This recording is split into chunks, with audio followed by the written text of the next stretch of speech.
ఆకాష్ పక్క ఇంట్లో ఉండే చురుకైన పిల్ల చైత్ర తన తల్లి దగ్గరకు వచ్చి, అమ్మా, ఇవాళ హోలీ పండగ కదా, నేను వెళ్ళి ఆకాశన్నతో కలిసి హోలీ ఆడుకుని రానా?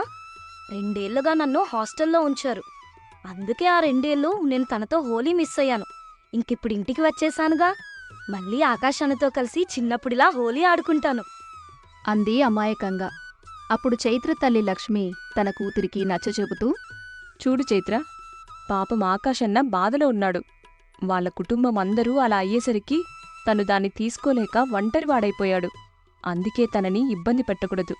కొన్ని రోజులకి తానే సర్దుకుంటాడు.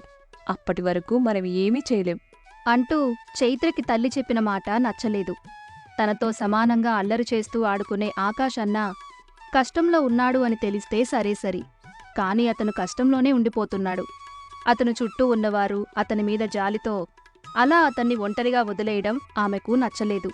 అందుకే చైత్ర ఆకాష్ దగ్గరికి వెళ్ళింది. చిన్నప్పటి నుండి ఆకాష్ చేతుల మీద పెరిగిన పిల్ల కావడంతో ఆమె అంటే అతనికి చాలా ఇష్టం. అందుకే ఆ చొరవతో తన చేతిలో ఉన్న ఎర్రటి రంగును తీసుకుని వెళ్ళిన చైత్ర, ఆకాశన్నా, హ్యాపీ హోలీ అంటూ ఆకాష్కు ఆ రంగు పూయబోయింది. అంతే, ఆకాష్ కోపంగా ఆమె చేతిని పక్కకు నెట్టాడు. ఆ చిన్నారి కళ్లల్లో నీళ్లు తిరిగాయి. ఆమె మౌనంగా నిలబడిపోయింది. మరుక్షణం ఆకాష్ తాను చేసిన తప్పుని, తొందరపాటుని గ్రహించి, చైత్ర, సారీరా, నాకెందుకో రంగులు చూస్తుంటే కోపం వస్తుంది. 2 ఏళ్ల క్రితం ఇలాంటి హోలీ రోజున మా ఇంట్లో అందరూ నాకు దూరమైపోయారు. నేను ఆ బాధలో ఉంటే లోకమంతా హోలీ జరుపుకుంది.